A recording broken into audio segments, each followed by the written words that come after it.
This talk was recorded by Insight Meditation South Bay in Mountain View, California. For more talks and information, visit www.imsb.org.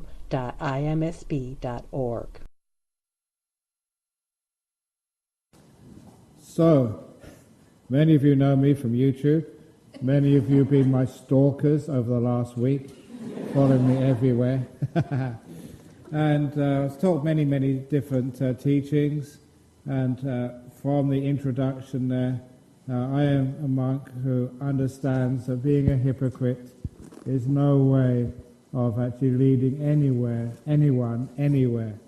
So in life, what you believe in, you have to stand up for. What you teach, you have to do. What you believe in, you have to follow and make happen. And it's not that difficult to do. It's one of the teachings of my master Ajahn Brahm in Thailand, passed away a long time ago.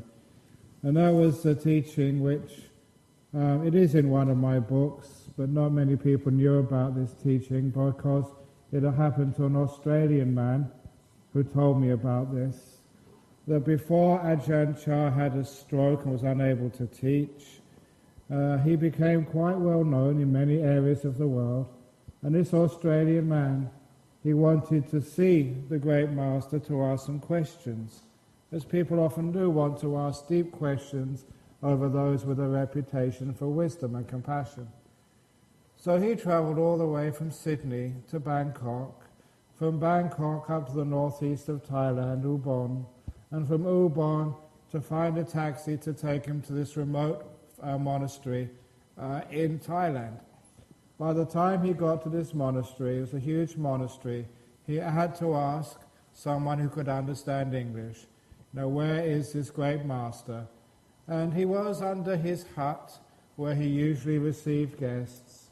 And so this Australian man walked to that area and found the great master was surrounded by about 200 or 300 people, all of them asking their questions.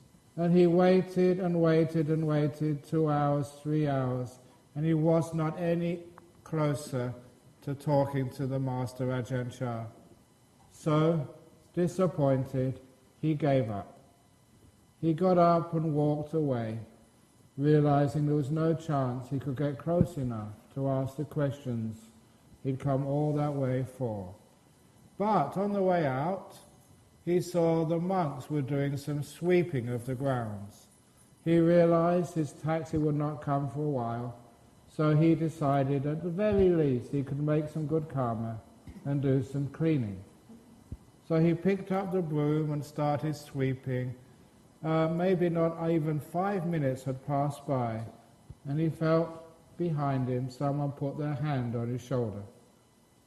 Of course he looked around, and that hand belonged to Ajahn Brahm.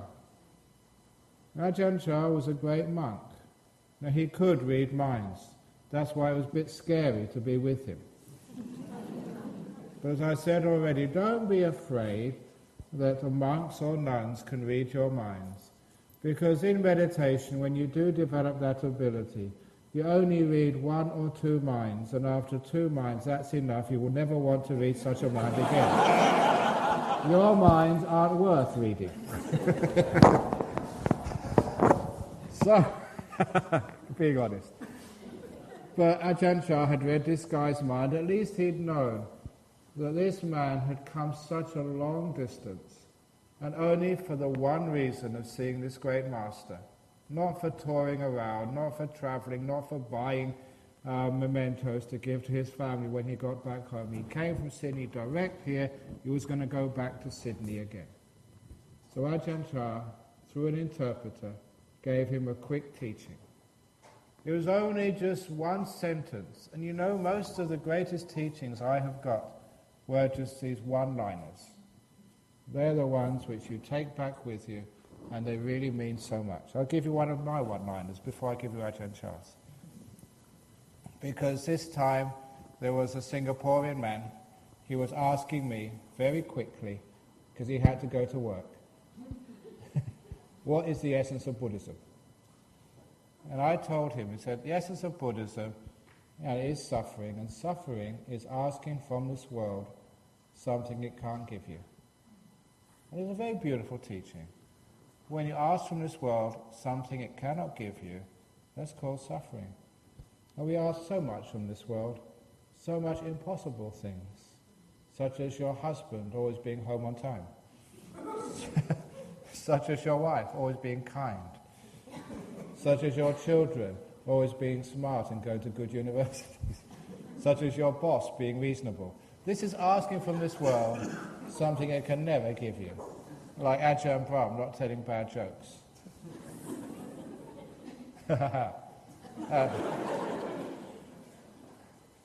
So, bad joke for today. I told so many bad jokes in the last few days. How many heard my latest bad joke? Because this hasn't been on YouTube yet. The foot joke. Only one of you, other than none of you have heard everything. You've been following me everywhere. Okay, a few of you heard, but most of you haven't. So here's tonight's bad joke. For those of you who want to take a toilet break, I would advise to go now. So this happened in an indigenous community, somewhere up in the mountains. And an indigenous member on this reservation, a woman, had 3 sons. And she named her first son Foot. Her second son she named Foot. And the third son, you've guessed it, was named Foot. And so Foot, and Foot. They grew up together in the mountains. They played together, they learned together, they went hunting together, they got into trouble together. They were so close and had a wonderful upbringing. But when Foot turned 21, he said to his mother, "Mum, I've lived all this life in the mountains and the forest. I've never been to the city. I want to go to San Francisco to see what a city is like." The mum said, "No, it's too dangerous. You don't belong there. You won't know what to do." And Foot said, "But I plan to take my younger brother Foot with me, because Foot and Foot, we should be okay in the city." And after much argument, the mother relented and said, "Okay, you can go." So Foot and Foot got in the bus, and after a few hours, Foot and Foot got off the bus. They arrived in San Francisco, and they were walking down the road, enjoying the amazing, incredible sights of San Francisco, which don't exist in the forest. And Foot found a discarded hamburger on the ground. And Foot picked it up, thinking it's just like in the forest, you can pick up anything and eat it. But Foot told him, "Don't eat that because it might be dirty. You don't know how long it's been there. It might have gone off." And Foot said, "But it looks nice and it smells nice." And so Foot said to his brother Foot, "Why don't you try it first of all? You're the elder brother." So he gave the hamburger to Foot. And Foot took the hamburger, took one bite, and his younger brother Foot saw his elder brother Foot hold his tummy, and he got very sick almost immediately. So Foot called the ambulance, and they took Foot into the ambulance, and Foot went with him, and they went to the hospital. And at the hospital, they tried their very best to cure the ailment, but poor old Foot died. And so Foot had to arrange to take the body of Foot back up to the indigenous community, where they could do the ceremonies required. And of course, the younger 2 brothers, Foot and Foot, were very, very sad. And they cried for a long time. But once all the grief was over, Foot went to his mum again and said, "Mum, I only had 5 minutes in San Francisco. I hardly saw anything, mostly the inside of a hospital. Can I go back again?" And Mother said, "Of course you can't go back." And he said, "Look, I planned it already. I will go with Foot, and I'll make sure that none of us picks up any hamburgers." So Foot and Foot could go to San Francisco without any problems. And his mother said, "No, absolutely not." And Foot was so upset. He said, "Why, Mother? Why can't I go?" And here is the punchline. "Because," said the mother, "of course you can't go. I've got 1 foot in the grave already."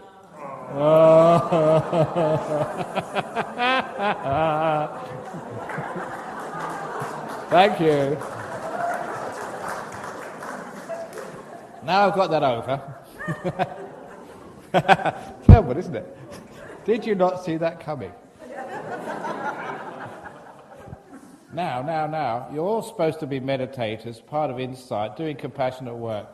But how many of you are not going to be able to resist telling your friends tomorrow that bad joke? Everyone complains, but they always repeat it to somebody else. Anyhow, back to this guy. What Ajahn Chah told him This one word of wisdom, which was so powerful, was, if you're going to sweep, give it everything you've got. And then he took his hand off the shoulder and went. Now that may seem just a little bit of advice, which is maybe, you think, ordinary. But when it comes from a great master, it means something far deeper. And on the way home, this Australian man, he contemplated it and he realized what it meant. It meant that when you're working, you give work 100%. You don't think of the family you're going to go to later on. You don't think of the cricket match which is on the TV tonight. You don't think of anything. You focus fully on the work. When you're with your family, you're 100% with your family. You're not thinking about the work or the meal. When you're eating, you give eating everything it's got. When you go to bed at night, you don't think about the work you have to do tomorrow or the arguments you had today. You give rest everything you've got. And even when you're meditating, you give meditation everything you've got. You don't think of what's coming afterwards. As for me, I'm giving this talk everything I've got.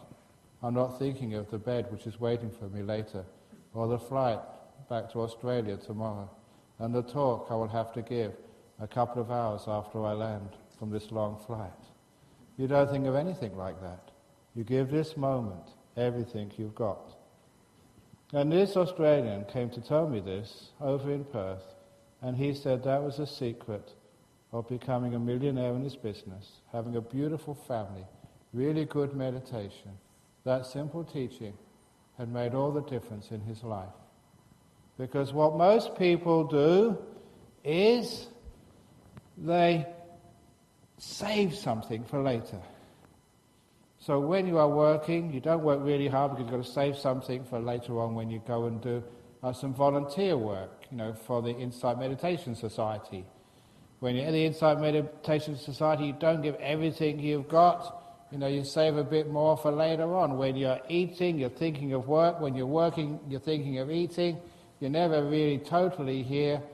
And when you're talking to somebody, you're trying to get rid of them. You're not trying to give everything you've got because you're trying to save something for later on. That is not the way to success in life. The way to success is always, in this moment, give it everything you've got. That actually creates energy. You become a highly energetic person, full of effort, full of power, because every moment, whatever you do, you give it 100%. Now, a lot of times, people can't even sleep at night. The reason is because they don't give sleep everything they've got. They're just thinking of work or they're worrying about things. So I ask people, if you want to have a good sleep at night, how many of you sleep with your shoes on or your slippers on in bed? Is that filthy happy? No one does that. So I advise people, when you go to bed tonight, when you take off your left slipper or shoe, look at the left shoe or slipper as your past. You don't take the past into bed with you. You take it off before you get into bed and you tuck it under the mattress or under the bedstead. And then when you take off your right foot, identify the right foot with your future. Of all the things you're going to have to do tomorrow morning, take that off and put it under the bed. And if you associate your left slipper with the past, the right slipper with the future, you really associate them and put it under the bed, there's a good chance that the real past and the real future will also be left under the bed. So that when you are sleeping, give sleep everything you've got. Not worrying what happened before. Not concerned about what's coming afterwards. So you can sleep really well.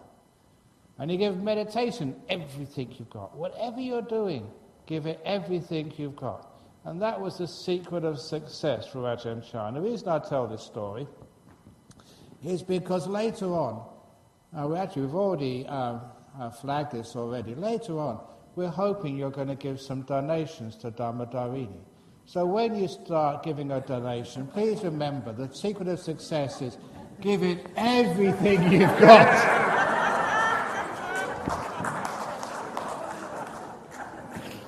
You know that doesn't work. I've tried that many times.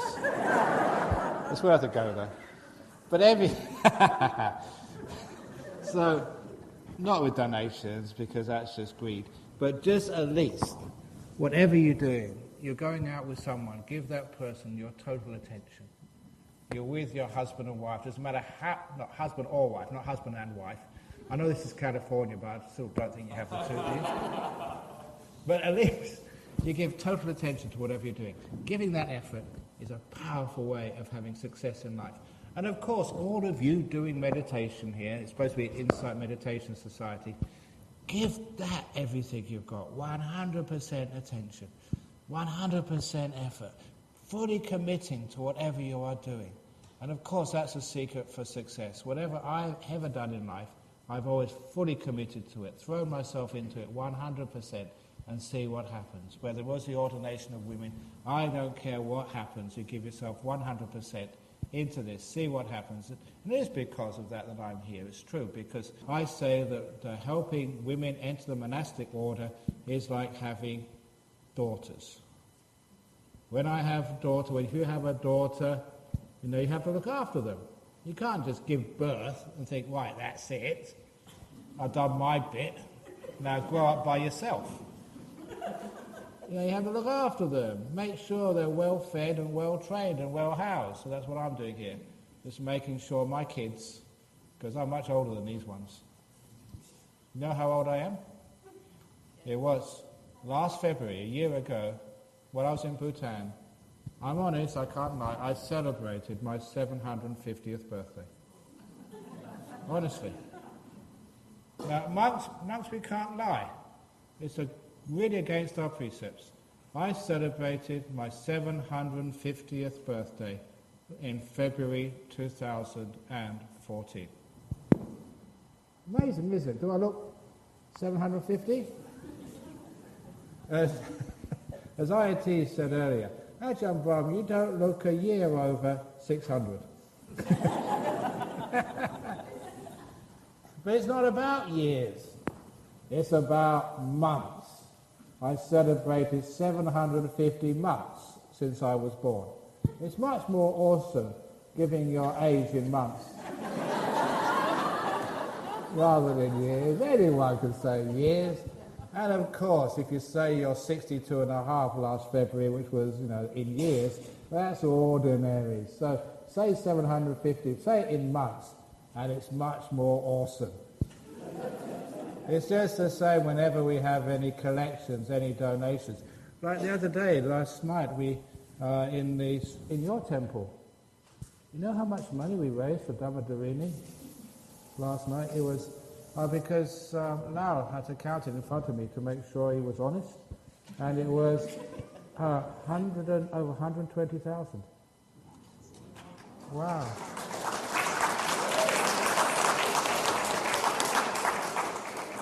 Cents.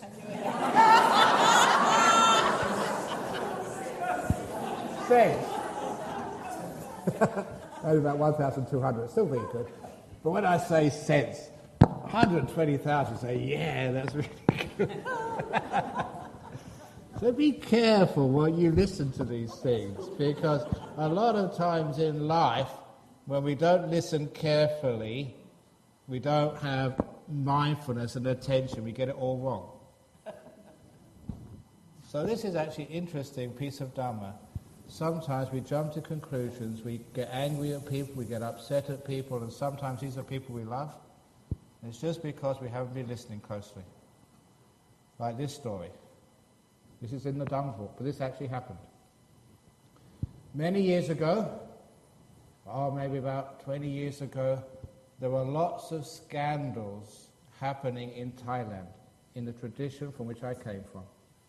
Monks having mistresses, monks taking drugs, monks getting drunk. And there were so many, there were front page news, because naughty monks are very interesting. Monks who behave, no one wants to know about those. It's true, isn't it? But anyway, there's all these accusations going around, and so for the sake of honesty and to clear my conscience, I made my confession. in front of my regulars on a Friday night in Nollamara. I looked to the ground because confessions are very hard things to do. But it's really important you're honest. It's much better to clear your conscience. So, at least you're being honest with everybody.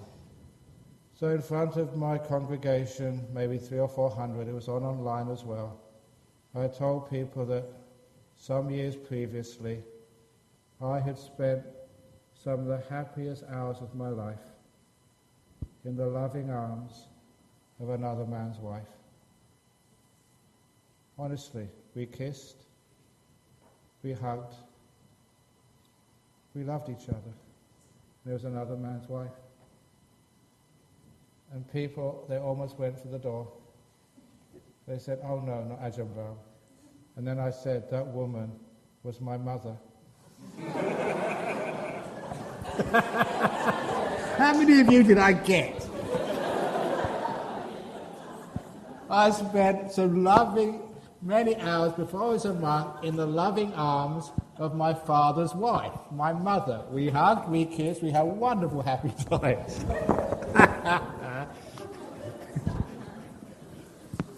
How many of you jumped to the conclusion, "Oh my goodness, he did this as a monk"? I never said when I was a monk, I said many years previously. And I said, another man's wife, you think that's adultery, kissing and hugging, and it was my mum.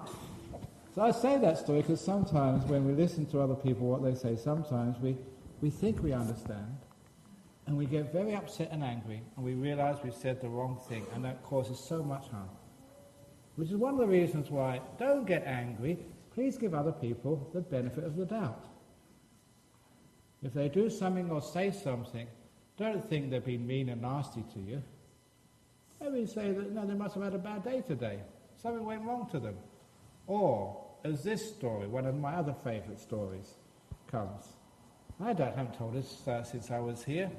This is a story of the lovely husband who had the afternoon off work, and his wife was cooking dinner, and his wife said to him, "Darling, I've run out of eggs.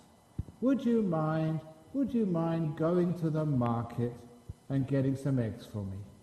And the husband said, "Sure, darling, but I've never been to the market before.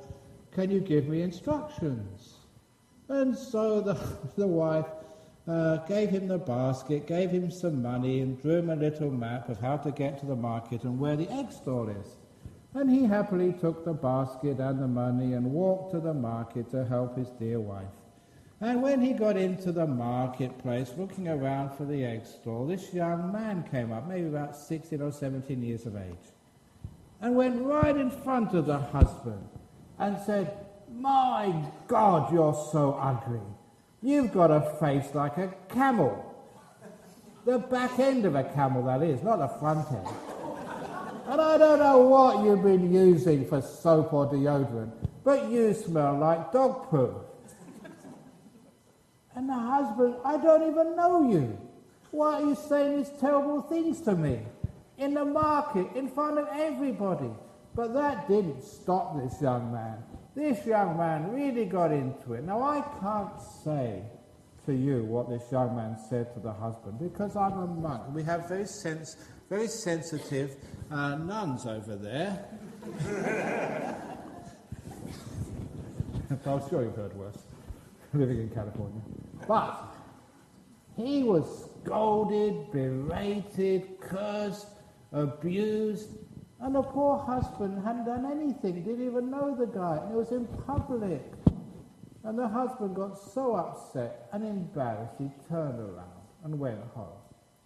And when he got home, he slammed the door. And his wife said, "You're early, darling." "Yes, and don't ever send me to that stupid market ever again. People are so uncivilized there. I don't know why they go there anyway. They're so bad. They don't know how to treat anybody." He was so upset. And when someone's upset, just let them, say what they need to say. Soon they run out of puff, like I did very early, because I'm old. And I'm over 750. I've got to look after myself. So when he paused, his wife inquired what happened. And he told the story of this young man. And the wife said, "Oh, it's him. That poor boy, when he was 5 or 6, had an accident. He fell on the ground and hit his head. Because of the concussion, he's brain damaged. That poor boy does that to all of us from time to time, sometimes to me, sometimes to others. He's brain damaged. Now, he can't go to school. He will never find a job in this world. He will never find a nice wife to share his life with. He's crazy. So, we let him stay in the market, someplace he can go, we can give him some food during lunchtime. We don't mind that, he's a crazy boy."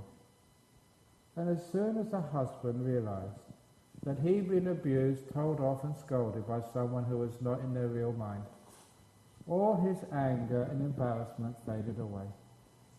And when his wife saw that he was no longer upset, she told her husband, "Darling, I still need those eggs."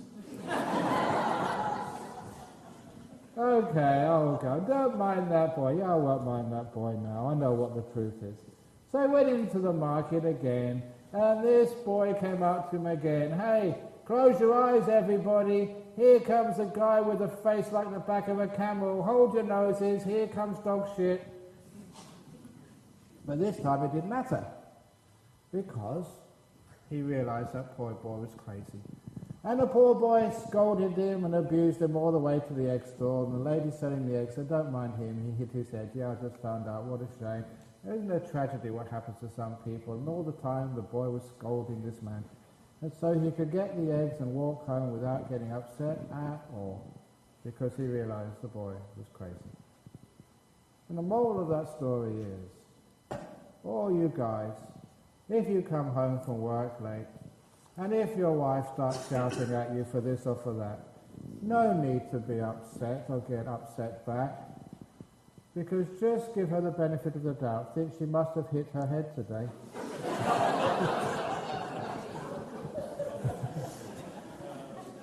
Or if your husband does that to do when you come back from shopping, he must have hit his head on the car as he got in. Brain damage. Because in the Dharma, getting angry is called temporary insanity. Something has happened to make you insane. No one in their right mind would get angry at anybody else. It's only when you're in your wrong mind or out of your mind you get angry. So if someone gets angry at you, remember that story.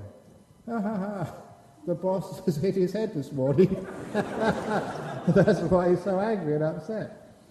That means it takes away your response, which means they don't get angry back because you don't feed it with your response. But if you ever want to calm down anyone who's angry, maybe it's your family or your friends, a very wonderful way is if someone shouts at you, they get right in front of you, tell you all the things you've done wrong, what a terrible person you are. When they're finished, don't defend yourself straight away. Use the 30 seconds of silence technique. They've just been shouting at you, telling you all the things you're doing wrong. Pause and look at them for 30 seconds. Give them a chance to reflect on what they've just said. Because a lot of the time, as soon as they stop, then you give back. They don't have time to be mindful of what they've just done. It's a very powerful technique, because if they get angry at you and you pause for 30 seconds, hold it back. You only want to sort of defend yourself. You don't need to. Hold it back, be silent, look in their eyes, hold them. And then when they've got that 30 seconds, a lot of time they realize how stupid they have been, how uncivilized, how bad they have been. And they won't get angry at you again. Don't try and defend yourself. You don't need to. You've done nothing wrong.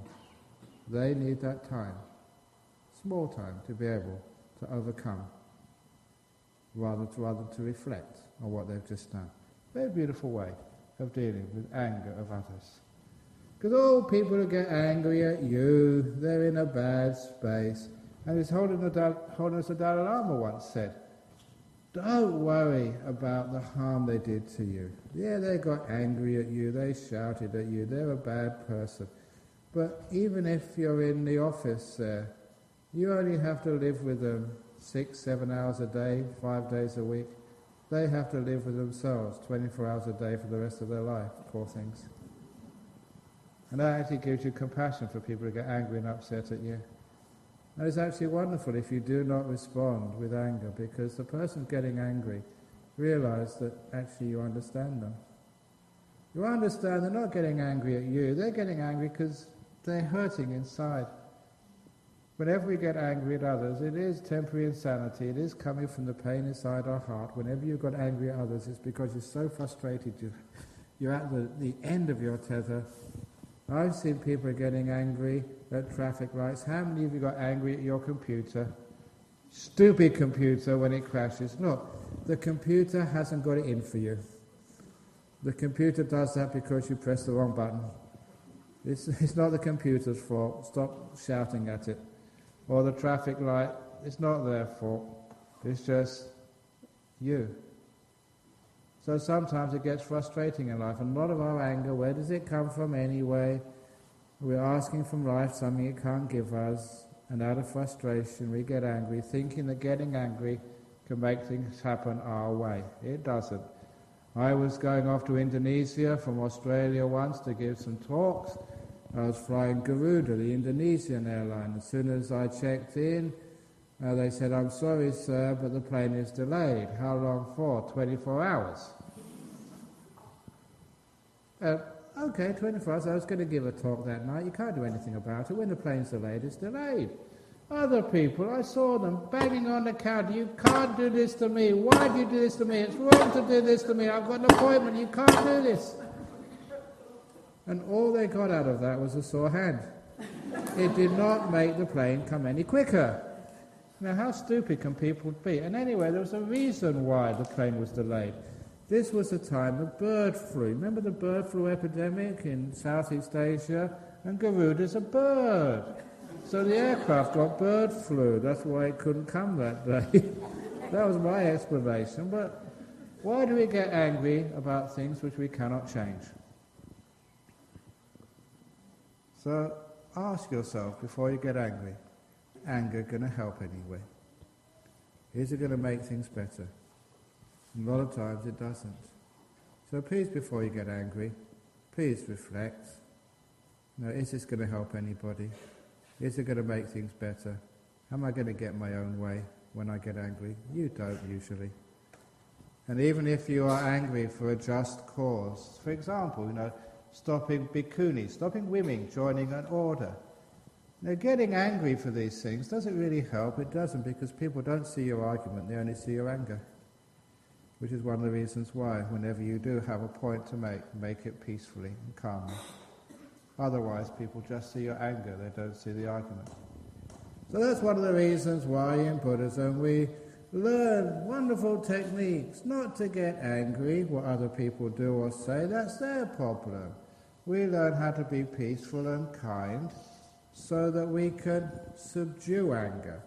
One of the other ways of subduing anger, when people start to get angry at me for all sorts of different reasons, and it's amazing, I'm a peaceful monk, I don't do any wrong in the world, but people still get angry at me.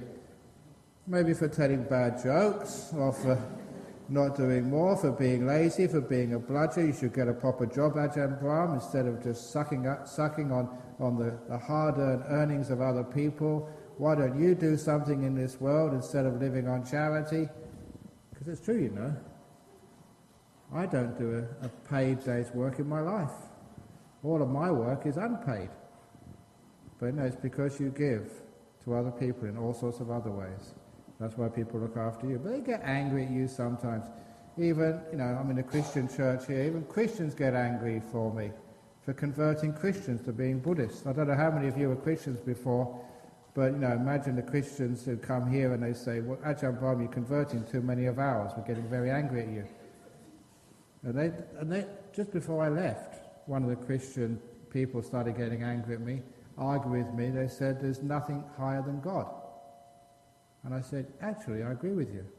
Nothing is much higher than God. Emptiness, space is the place.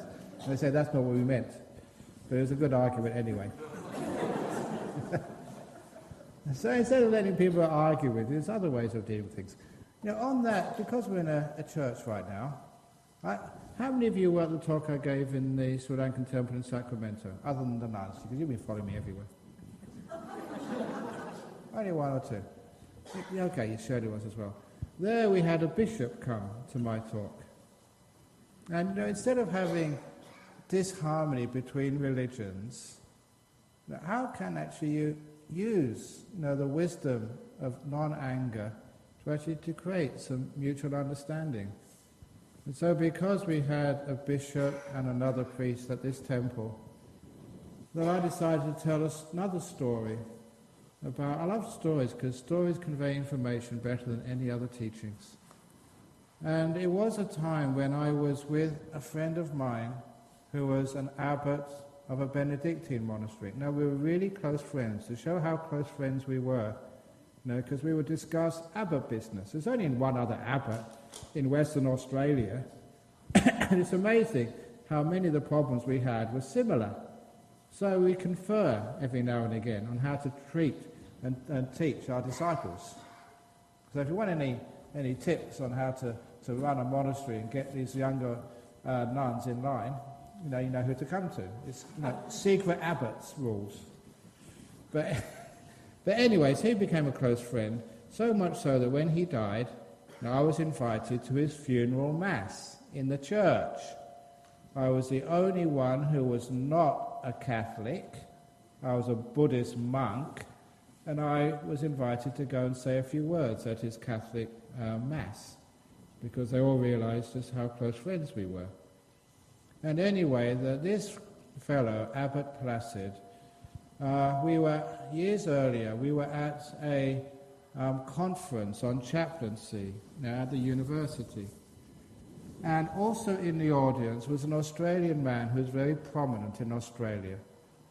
If anyone was from Australia here, when I mention his name, you would know him, because he was a person who was asked by the Australian government to head a committee to introduce a Bill of Human Rights into the Australian Constitution.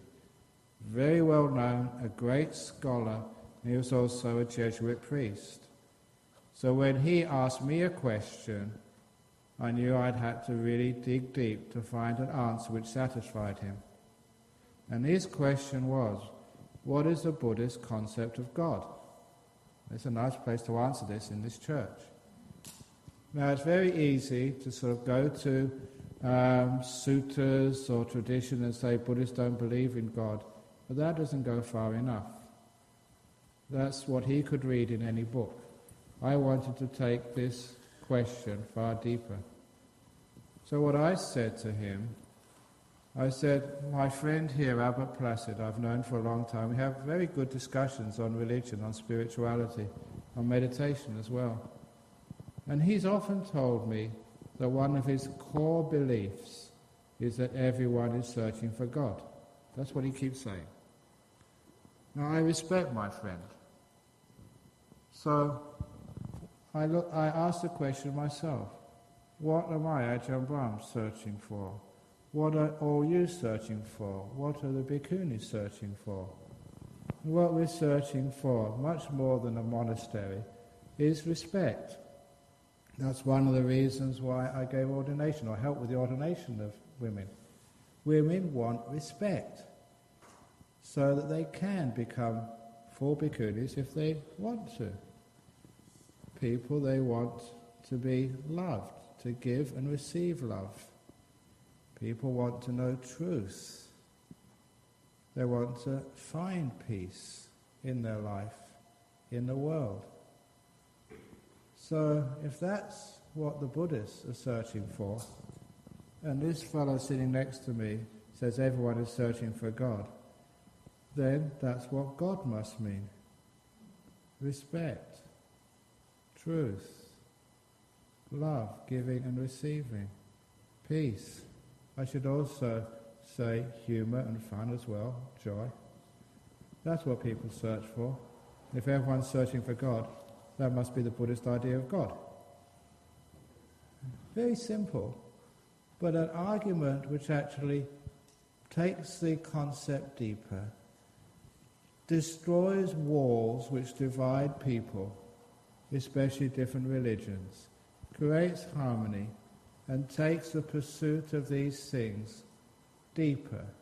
So instead of arguing with one another, fighting one another, having wars and blowing up one another, we can say, well, if God is those things, let's search together for respect for women, old people, indigenous people, people from different races, people of different languages and cultures, respect, kindness, love, truth, and also fun.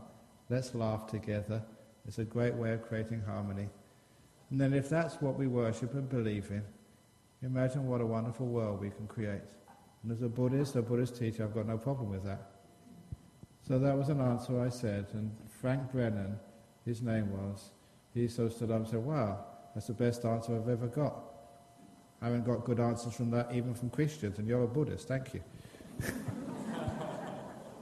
Now those are the ways that we can use our insight, not to sort of block things and say, no, this is our truth, because this is what I've been told, this is what I've learned, even this is what the sutras say. Take it deeper, so we don't stop at our knowledge. We can take it deeper into truth. It's one of the other sayings, the one-liners, never let your learning stand in the way of truth. Just like doctors sometimes. I don't know, many doctors I've known have said, they're looking at a patient. Everything they've told says that they've got this disease, but they know in their intuition, in their heart, they've got something else. And they follow that intuition, and that is right. That is what cures that patient. Sometimes what you're told, your knowledge, stands in the way of truth. Never let that happen. So this is one of the ways we can develop deeper insight. Anger, they need to be told. I need to defend myself. I'm not going to allow myself to be a doormat. Don't let yourself be exploited. Ha ha ha. The meaning of my life is to be exploited. Exploit me. IoT, you've been exploiting me for the last I don't know how many days, and I'm very happy for you to do so. Next week I'll be exploited by people in Hong Kong. That is my life. You squeeze me for everything I've got. And I don't mind that, it's good fun. So this is the meaning of my life, to give as much as I can. You give me food and I give me everything I've got, because whatever I do, I give it everything I've got, put everything into it. So those are just a few reflections, and I did want that's just over 40 minutes, and I did 50 minutes. I did also want to have a lot of Q&A this evening, because this is my last gig here in San Fran, and I want to have you asking any more questions about meditation, about life, about nuns, about anything before I leave. This is the last chance. So thank you for listening to that. Now, any questions, comments or complaints? Okay, you got a question there? It was from the audience before the event. Okay, very good. So here is the first question. But before I read this question out, to get some more questions, like I said last night in your temple, I quoted a Buddhist sutta. And that sutta is the Chula Karma Vibhanga Sutra. Just so you can check me up, Venables afterwards, that I'm saying the right thing. There, in just brief, a man went to see the Buddha to ask about karma and rebirth, karma reincarnation. In particular, he said that why is it that some people work really, really hard and it's still difficult to make ends meet, to pay the bills and get ahead? Other people, they don't work as hard as you do and they become rich. They live in these big mansions, drive big cars, have got lots of money, go on expensive holidays, and they didn't work that hard. Why is it that some people are rich while other people are poor? And it can't have anything to do with how hard you work. There must be some karma from the past life. And so the Buddha explained the karma you have to do in this life to be rich in your next. It made a lot of sense. And the man was so impressed, he asked a second question. And the second question, why is it that some people are born beautiful while other people are born ugly? Even if you go to spas and have facelifts, you're still ugly. Now why is it some people are just born just really beautiful and hot? Now you may have noticed that when I mention the word ugly, I always look at the floor. And the reason for this is when I told this story the first time in Singapore, I just happened to be looking at one woman when I mentioned the word ugly. And she really complained big time. Why did you mention the word ugly when you were looking at me, Ajahn Brahm? So now I always look at the floor when I say ugly. And sometimes it's even more important as a male to look at the floor when you say beautiful as well. Otherwise you get in big trouble. But anyway, so that they'd said the reason why some people are born beautiful while other people are born ugly. And it made a lot of sense. So he asked his third question. This is the reason why I tell this story. And the third question was, why is it that some people are born intelligent while other people have such a hard time going through high school and university? Maybe they don't even get to university. Some of your kids, you give them extra tuition, you really sort of push them, send them to summer camps to learn math or whatever, and still they don't get the good SAT scores to go to university. Why is it that some people are just born intelligent, other people are born stupid? And the Buddha said, and please listen to this is important, the karmic reason why you may be reborn stupid in your next life, the karmic cause of stupidity, low intelligence, is not asking questions in this life. Any questions? There always gets a question. So while you're thinking of your questions, so you don't have to work so hard in school next life, here's the first question.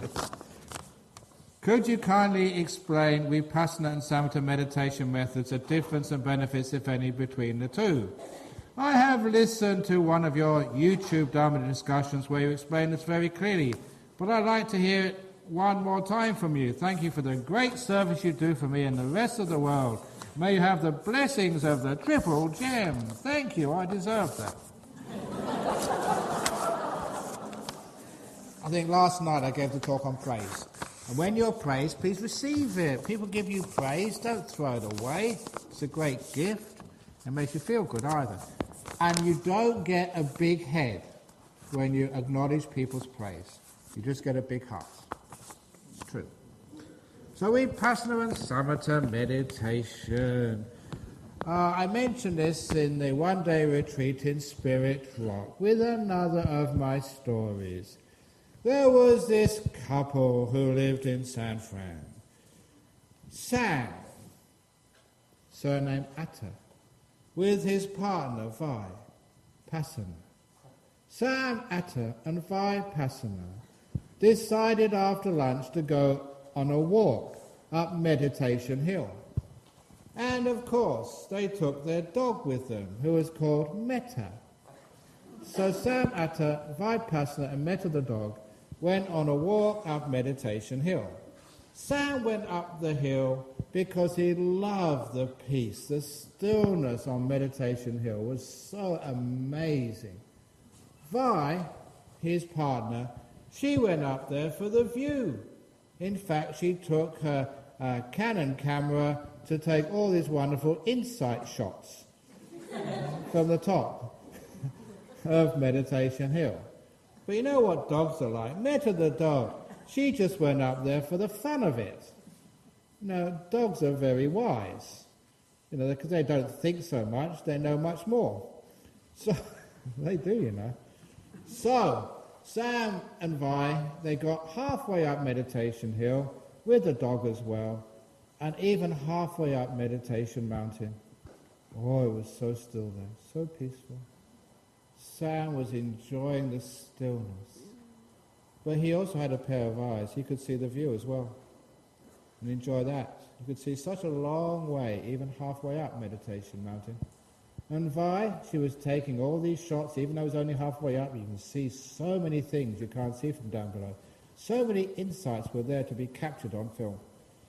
And Meta the dog, even halfway up Meditation Hill, she was so happy she was wagging her tail.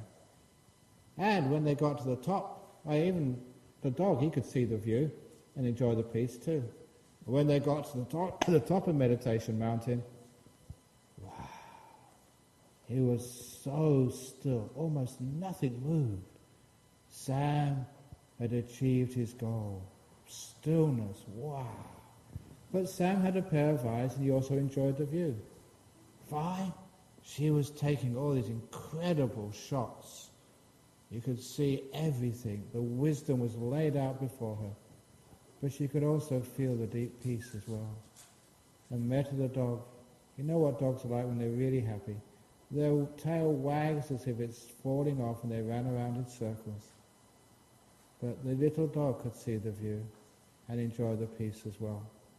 Because on the top of Meditation Mountain, stillness, insight, and compassion, they all coexist. You can't have one without the other.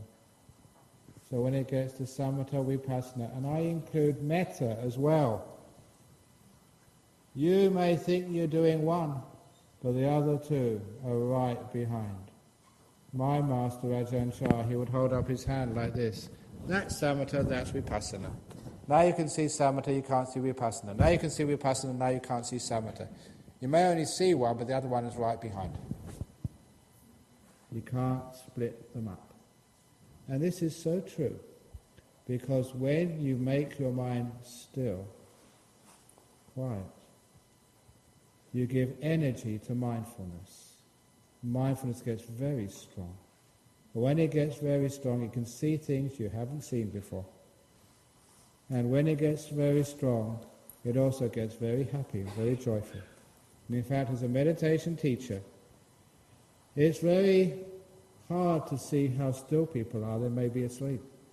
It's very hard to understand their insights, because it's amazing how many ideas people confuse with insights. But the one thing which people can't fake is their happiness. So when people meditate and they start getting deep, it's their happiness which is the most clear guide to me how deep their insight is. If you can see the truth, you let go of suffering, and you're not so agitated. If you're still, you see the truth and you're happy. If you've got compassion, you can get great insights and much stillness. The three always go together. And I mention compassion because in some meditation retreats, it's incredible. As a Buddhist, I'm embarrassed that some retreats, where is compassion? They practice stillness or insight, but no compassion, for goodness sake. That's why in my retreats, we practice Nobel silence. Do you know what Nobel silence is? No bells. You get up whenever you want. When people are motivated enough in the West, they want to get up when they've had their sleep, but you get a bell coming up, and then, my goodness, it wakes you up, you're in a bad mood, all day. Other times, you're just about to get enlightened and some idiot rings a bell. Gone. What would have happened if there was a bell under the Bodhi tree when the Buddha was getting enlightened? Gone. They're not finished yet, but you've got to go to bed.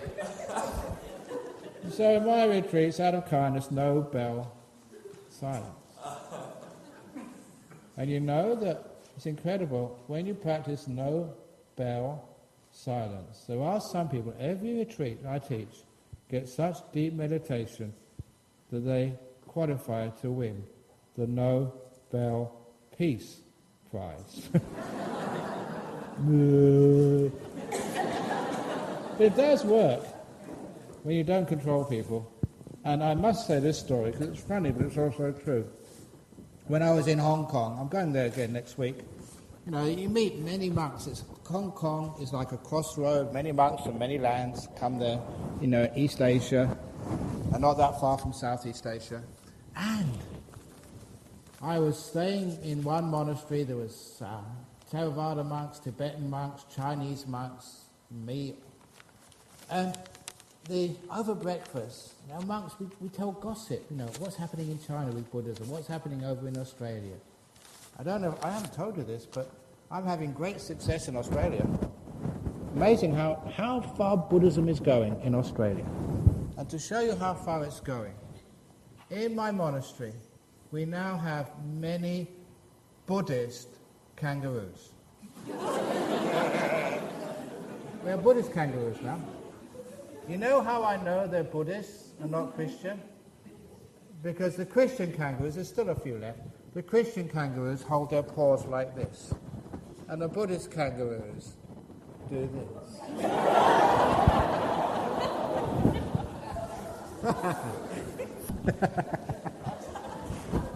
The Asian monks always laugh at that one. They think it's really funny. Converting the kangaroos. But anyway, in this monastery, in Hong Kong, this Chinese monk from mainland China, he told me what happened during a Zen retreat in mainland China. Now, in those Zen retreats, you may have gone to them, hope you haven't, or you may have seen them on TV. There's a monk goes around the back of you with a big stick. And if you start nodding, you get whacked. Really? It's scary. But this was happening in China. There's a meditation retreat, and the master was going around the back, and there's a woman, middle-aged woman, was nodding. You got whacked on the back. Immediately, she reached into her pocket, took out her smartphone, and called the cops. And the cops came and arrested the monk. You can't do that these days. It's against the law. And they took the monk to jail and charged him. You be very careful what you do on retreats these days. The same would happen in San Francisco. That's assault. So that's why I don't like, be careful. Any Zen monks here, please warn them. We don't want them to go to jail. But I asked myself, what on earth is happening that you do have those things in the world? Monks hitting people. That's no way to teach Buddhism. It's supposed to be compassion and kindness. If that was me and I saw someone nodding, I'd go and get a blanket and a pillow for them. That's kindness. They'll get away from that tiredness after a while. They're nodding because they're tired, for goodness sake. This compassion. Why can't we remember compassion in Buddhism? So that's the heart. Compassion, the dog, is as important as samatha and vipassana. And if you haven't got that compassion and kindness, you're getting into big trouble. So, is that okay with samatha vipassana? For now, anyway? What is a proper way to practice loving kindness? Thank you, Ajahn Brahm. Oh, that's a good one. Because a lot of people don't understand how to practice loving kindness. How many of you may chant the loving kindness, may all people be happy and well? That's not loving kindness, that's control.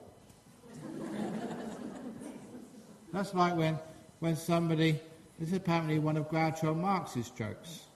You know, he was coming out of his hotel, and the elevator opened up, and somebody said to him, "Have a good day, sir." And he replied, "No, I've got other plans." I'm not going to have a good day just because the elevator operator tells me. I refuse on principle. So if you say, "May you be happy and well," I say, "No, I'm not going to, I'm a rebel. I'm going to deliberately be unhappy because you wanted me to be otherwise. I'm exercising my constitutionally given right for the pursuit of misery." Doesn't that say that in your constitution? And actually, all it says in your constitution is the right to pursue happiness. That's one-sided. You should have the right to be miserable as well. This is the land of the free. And it's true, you know, that a lot of times if you're not happy, you feel like a failure. And that causes even more psychological damage to you. That is one of the reasons why that book, which was on sale outside, which is all sold out, was called Don't Worry, Be Grumpy. What's wrong with being grumpy? It's part of life. Right. So anyway, don't worry, be grumpy. This woman got fed up with trying to be happy. At a meditation retreat, everyone else was smiling and happy. And just get up with a smile. And when you're meditating, be smiling. And after a while, that really pissed her off big time. I don't want to smile anymore. I'm fed up. All these people in California being happy. You had that sign up here some years ago? Don't worry, be happy. Remember that one? That's terrible. Forcing miserable people to be something they're not. So when she complained to me, I don't want to be happy. I feel grumpy. And all you telling me to be happy is making it worse. So what I did, I just went into my office and I wrote out a grumpy license. Because you know what it's like these days? You need a license to have a dog, a license to have a cat, a license to have a car, a license to have a motorbike, a license to have a wife, you need a license to have kids yet? Wait for it, it's coming. So we need a license for anything these days. A license to open up a temple, a license to build a hut. So, I gave her a grumpy license. And the grumpy license on letterheaded paper said, this license, in really nice fonts, because you get all this font which makes things look official. This license grants to the holder, and I put her name down, Veronica, permission to be grumpy at any time of the day or night, for any reason or no reason in particular, just because she wants to be grumpy. Signed, her teacher, and I put my title, which is His Roundness, Ajahn Brahm. That's my title, His Roundness, Ajahn Brahm. And I dated it, and the expiry date, end of her life. And I gave that to her, so now she doesn't have to feel so guilty not being happy. So when it comes to loving kindness, saying may you all be happy and well is wrong. Saying the door of my heart is open to you no matter who you are, no matter how you feel. If you want to be angry, I will still love you for being angry. If you're sick and miserable, you can be sick and miserable, and I'll still be your friend. It's not putting any force or pressure on people at all. If you want to die, you can. The door of my heart's open to you. Maybe wife, husband, father. Even though you're dying on me. You don't need to get better for me. I let you be. Let you go. That is the highest act of love, to let someone go. You trying to keep them is pretty selfish sometimes. Yeah, you'll miss them when they're gone.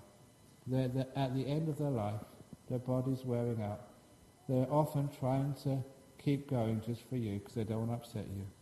And so often I've found, if you give someone who's dying permission to die, the one who loves them the most, give your lover permission to go. And that frees them so they can die beautifully instead of struggling so they don't hurt other people they love. That's metta. Metta is not may you be happy and well. May you be whoever you are, and I will still love you and care for you.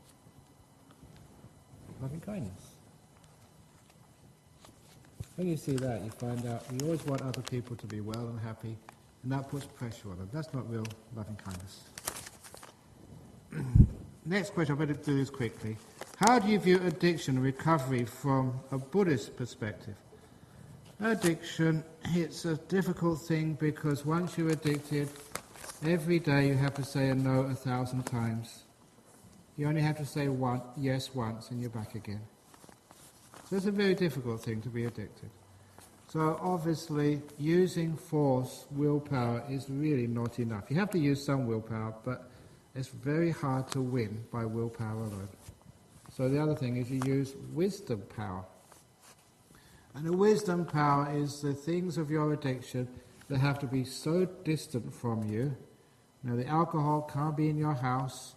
The cigarettes have to be way in another room or even further away. so that it takes a lot of effort for you actually to say yes. Obviously, if the liquor is right next to your bed, you're going to drink it. The cigarette is just in the drawer.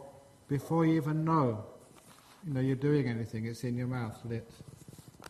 So you have to have those strategies to put these things a long way away from you. If you're addicted to, say, pornography on the internet, you have to put the computer a long way away from you. And you put sometimes putting the filters on don't work. I was talking to one of my young monks, these young guys, and they said, I can get around any barrier. Because smart people, that's your kids.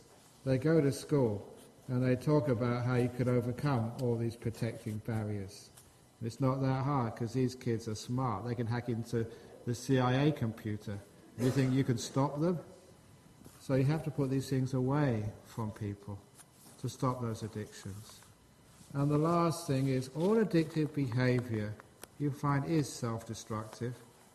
And a lot of times it is because this terrible thing we have in the West, lack of self-esteem, lack of self-worth, basically hating yourself. Now that may be a bit hard to say, but that's so true. And all it needs is that powerful story opening the door of your heart again. And this is, I've told this so many times, but my goodness, it works. There comes a time in everybody's life when a quiet time, when you feel the courage and the strength to look at yourself in the mirror or just feel yourself and say, me, this person I've lived with for such a long time, this person has been hurt terribly, he's very afraid and vulnerable and fragile, me, who's done some very bad things to others as well. The door of my heart is fully open to me, whoever I am, whatever I've done. You open the door up to yourself. That's a very powerful moment for people when they do it properly. And the simile which I give is, I gave this a day or two ago, I'll give it again here. You imagine a heart in your chest somewhere. If you haven't done biology, just one of those hearts you saw on the Valentine's Day cards 2 weeks ago. And you imagine just 2 doors opening up and a staircase coming down. In the heart is all that part of you which you like, respect, all the happy, wonderful times you've had, and all the things of yourself you're proud of. The things you respect, which you've let inside your heart a long time ago. And the reason you put the ladder down is because outside, on the bottom, are all those parts of you which you're embarrassed about, which you'd rather never existed. The times when you were really abused badly. The times when you really needed some help and you were beaten, even raped by people you trusted. And that part of you is outside.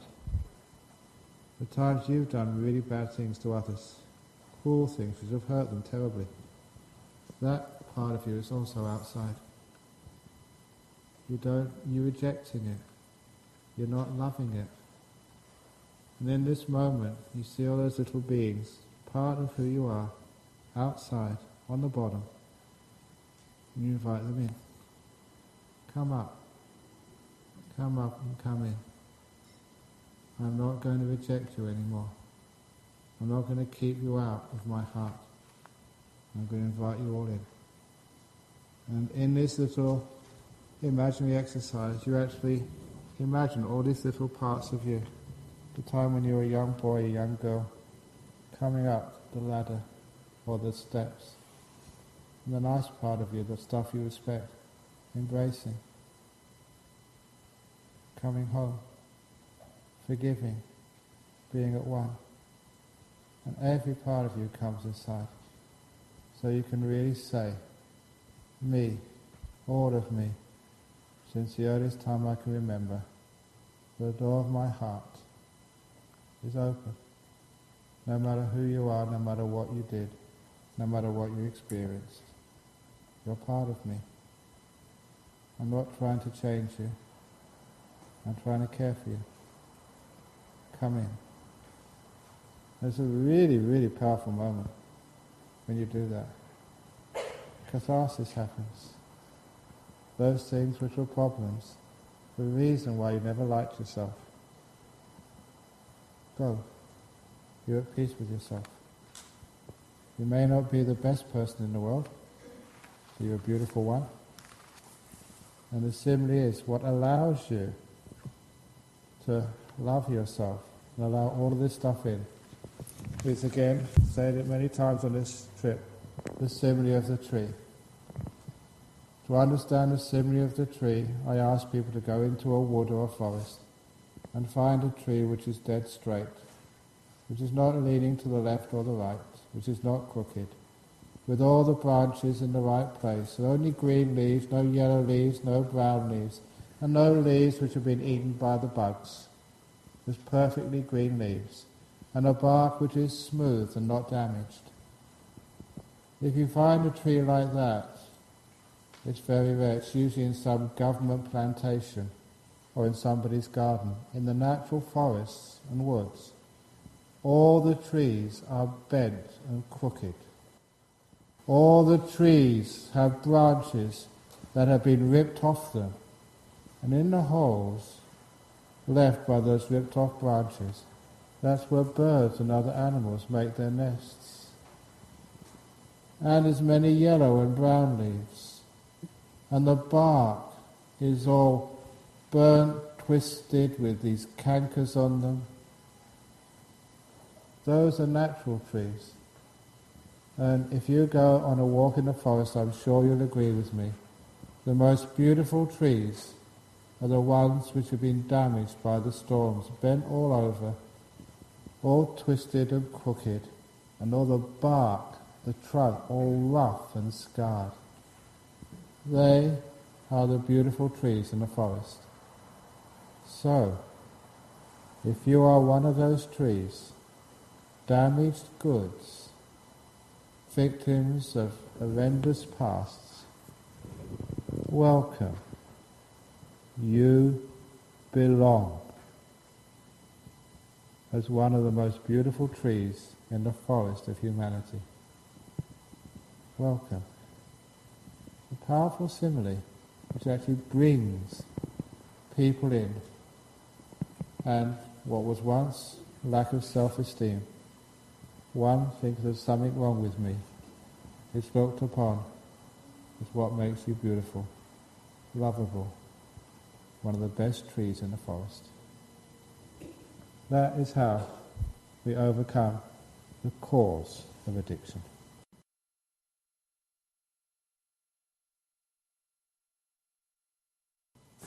In Buddhism, we believe in karma, a force of nature like psychic powers that has not been supported by science.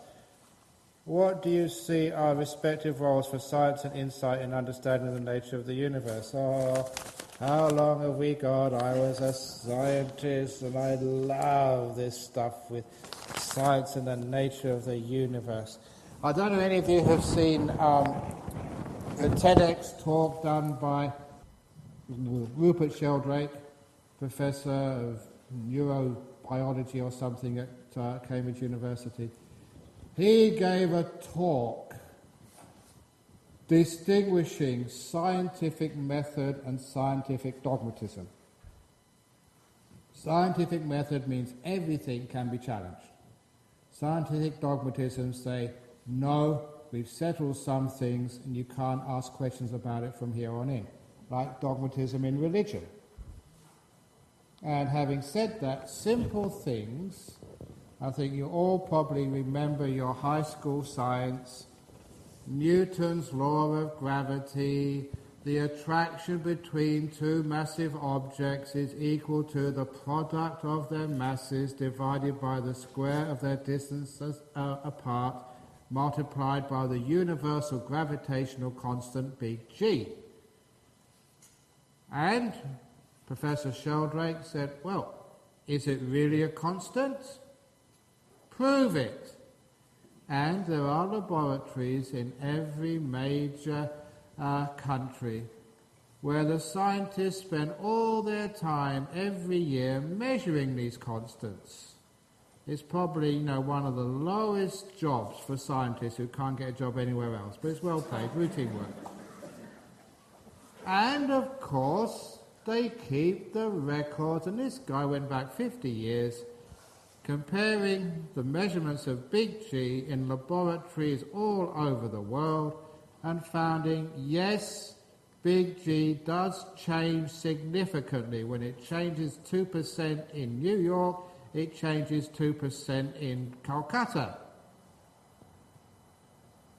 It is not a constant, which undermines basic parts of physics, because no one knows why it changes.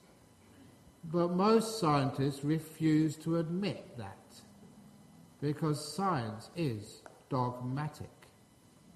Now, when I say that, where we go to his main thrust, which is why science denies the existence of a human mind separate from the brain.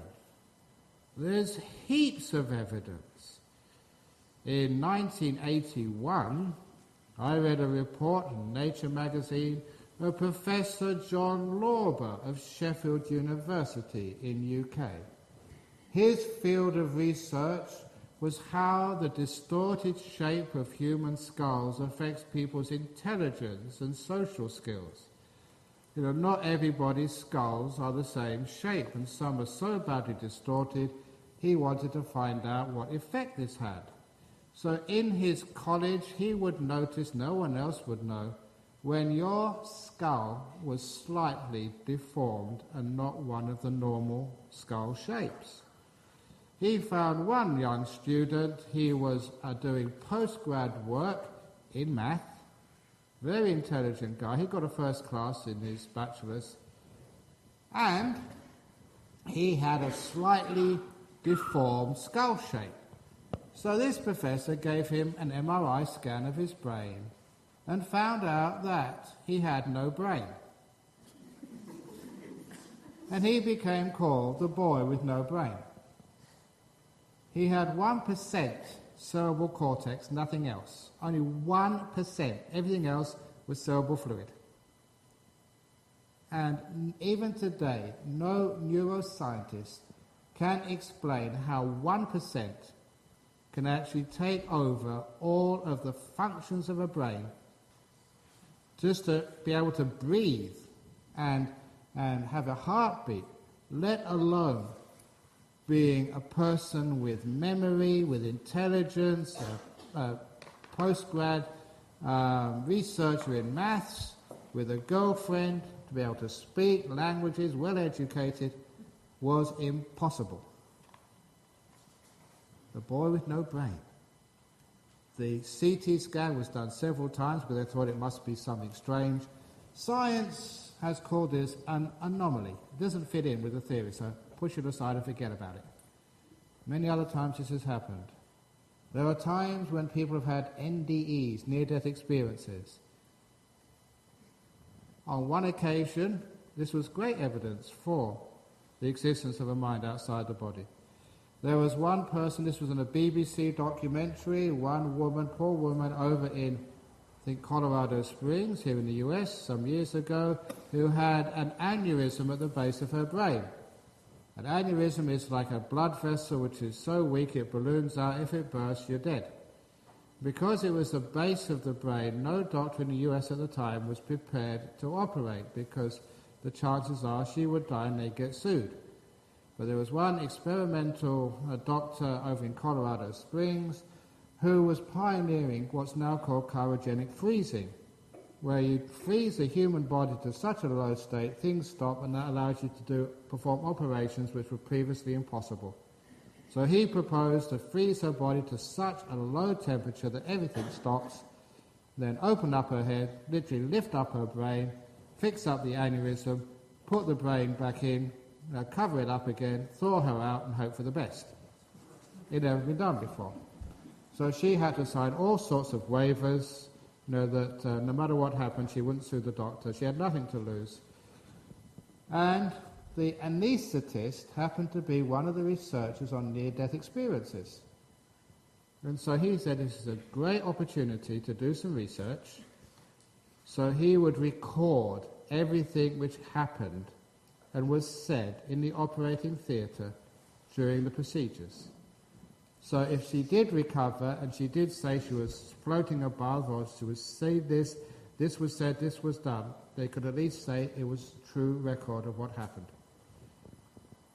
And secondly, because her brain and the rest of her body was frozen to such a low temperature, he had some other gizmos on her brain where he said if one neuron, even one neuron fired, he would be able to record it.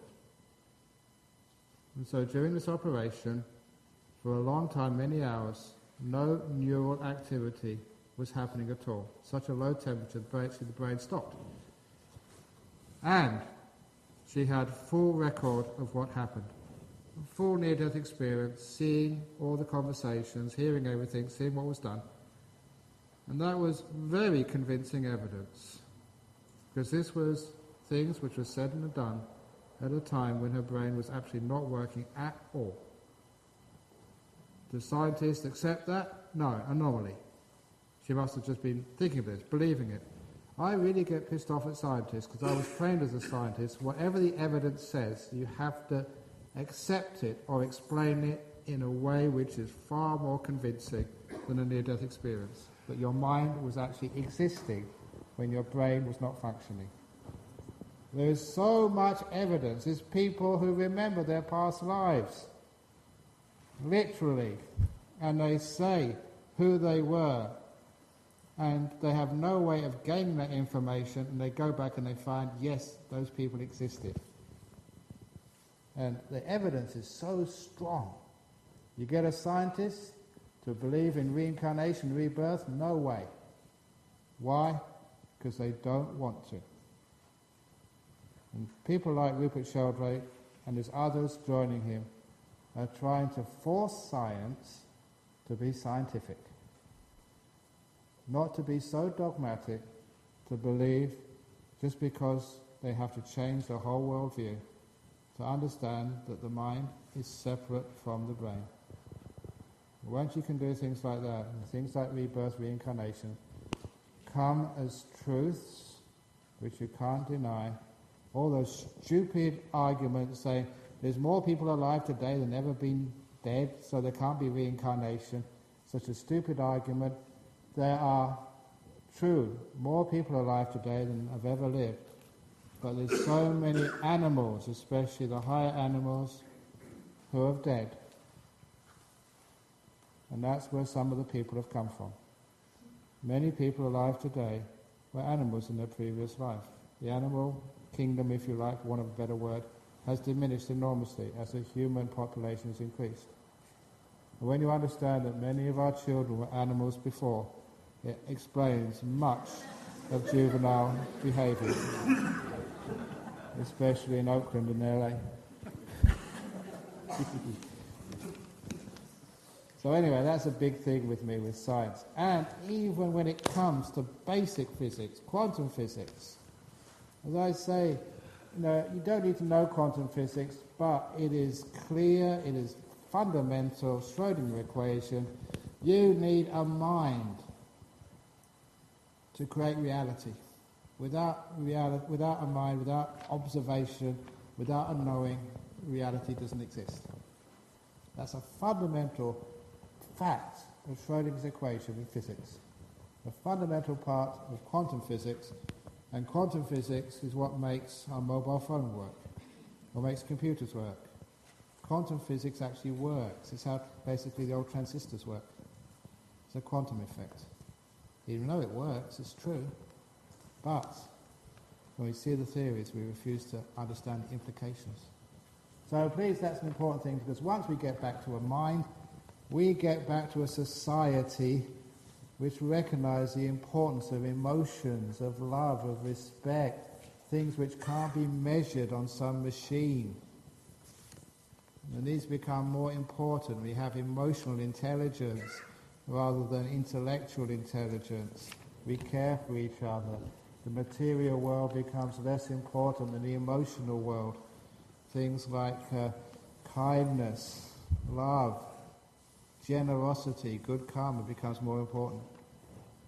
Anyway, please excuse me for saying that, but that was one of my missions. It's gone past 9 o'clock. Can I carry on? Or is it time to go? I'll try to be quick. As you said, people who are wealthy or not, beauty or not, all depend on what he or she did in the previous life. And how can the present life get improved and better? By changing your perception of what beauty is. Because beauty isn't being a supermodel on the front of the magazines. Being a beautiful guy doesn't mean, you look like Brad Pitt or you have big abs or something. You don't have to go to the gym every day to be photogenic. I have had more photographs taken of me in the last 10 days than Brad Pitt has. That is how to be beautiful. And as for wealth, what is wealth anyway? But wanting for nothing. I am so wealthy, even today somebody asked me, Ajahn Brahm, what do you want? Lal asked me. He said, what do you want? What can I get you to go back to Australia? I said, nothing. I don't want anything. That's called being rich. I'm so rich, I want for nothing. So we change our attitude, our idea of what beauty is and what wealth is. Wealth is your family, because they will look after you much more than your insurance will when you're in trouble. And your beauty is your happiness. The smile attracts people more than anything else. All we do for present life is only for karma in the next life. No, we make karma right now. So we make karma in this life, so we win in this life, we win in the next life. How do you know if we have free will or not? Did you choose to write that question?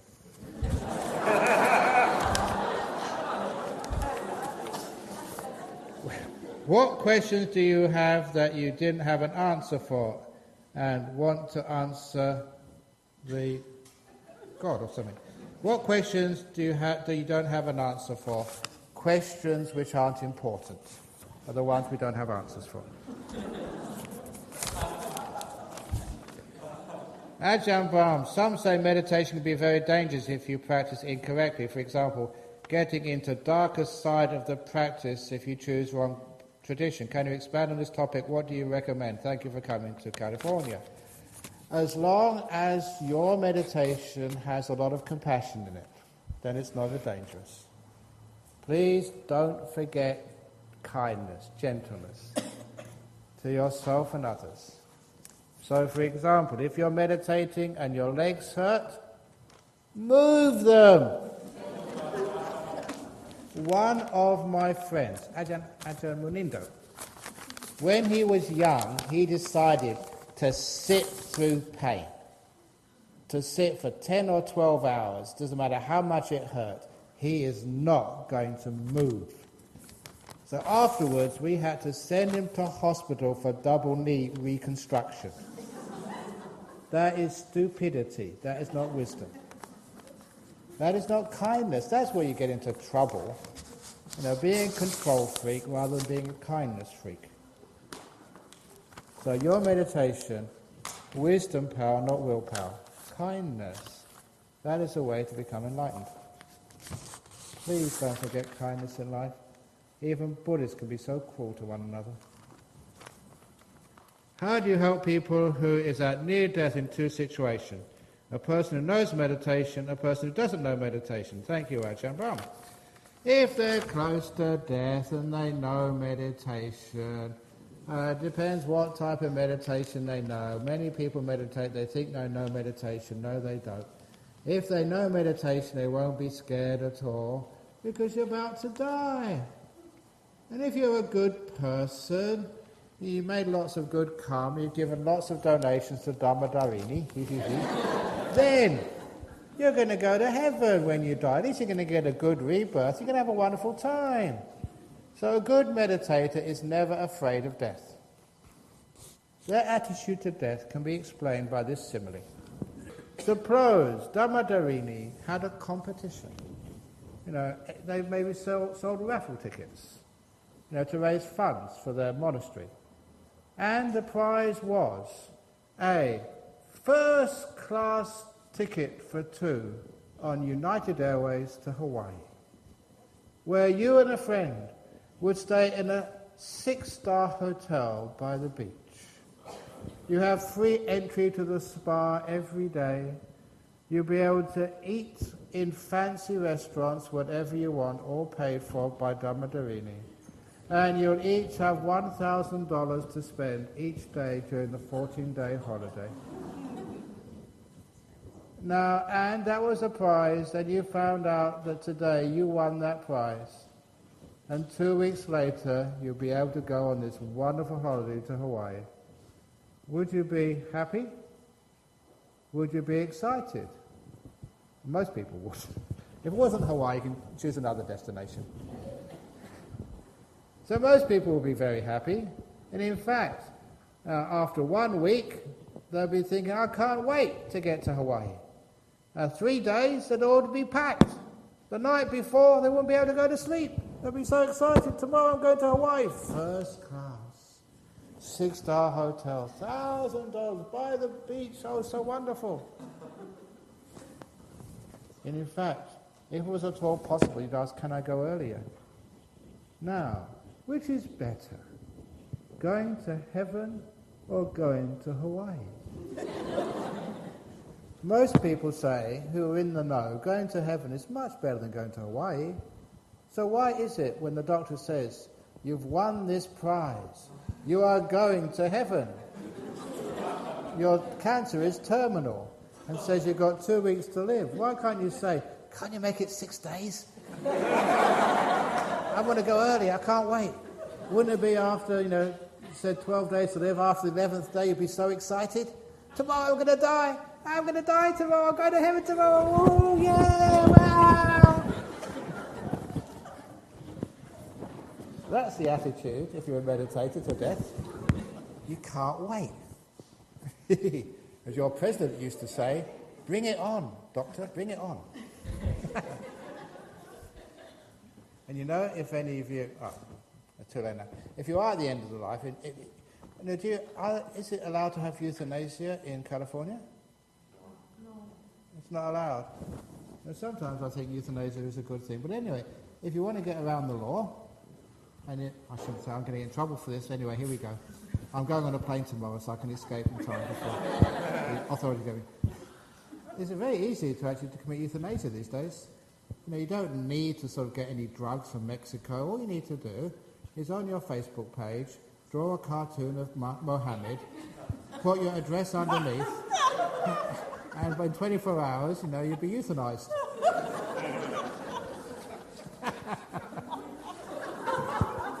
Easy. No problem. And the government can't stop you for doing that.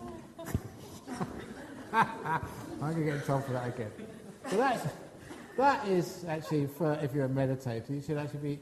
If you're a non-meditator, then just number of great things. As I said already, give your loved one permission to die. Because I've seen this. The first time I saw this, one of the wonderful moments of my life.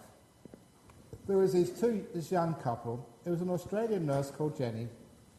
Her husband was from the US, called Steve. And they were in their late 20s, early 30s. And they had a white water rafting company.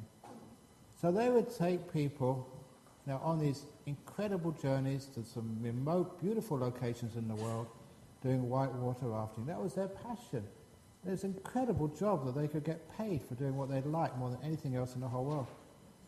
But unfortunately, Steve got a cancer, and he was fading away. There's nothing you could do about it. And I was counselling them, going to see them day after day. And it came to a time when he was so wasted, he was about to die, but he wasn't dying.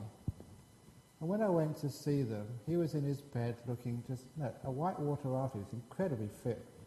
But now he was just so thin, as you see people with cancer. And he wasn't dying. And I got my insight. I told Jenny, have you given Steve permission to die yet? And she looked at me, She didn't say anything, she understood. And she jumped on the bed, and she held this person she loved so much, tenderly looked into his eyes, said, Steve, it's okay, you can die. Don't worry about me. You can die. I love you. It was one of these beautiful moments in my life. I just stood back and watched all of this and see these two lovers give each other permission to go. I went. Following morning she gave me a call. He died that night. That's all he needed. Permission from the person he loved so much to leave her. And then he went. He'd been hanging on for days. Why? Imagine what it's like, dying. And the last thing you want to do is hurt a person you love so much. That's deep, that's even subconscious. You won't die until you've been given permission. So if you have a loved one who's dying, please, and it gets to the point that you know they're holding on, there's no hope for them, they're going to die, give them permission. And sometimes that's all it needs. And then they die within hours, peacefully, instead of carrying on for day after day after day. That's advice when people are close to death. Okay, that is the last question because I went through the last one pretty quickly. I apologise if I just went through your question too fast. Sorry about that. But thank you all for listening. Thank you all my stalkers for coming to so many talks. This is the last one, so remember how we do the sadhus. Get ready, everyone join in. 1, 2, 3. Sadhu! Sadhu! Sadhu! That's the Buddhist way. Ajahn Brahm style. At the end of a talk. Give it energy, everything you've got. Yeah, that's right, yeah. Don't forget the donation box, everything you've got. Now please be generous and kind because that's what I come for. And these nuns will be taking over, giving this wonderful talk. This is what happens when you become a Buddhist monk, Buddhist nun. So all the best. Any announcements before we go? Boss? No announcement? No? So, good on you mates. See you in Australia.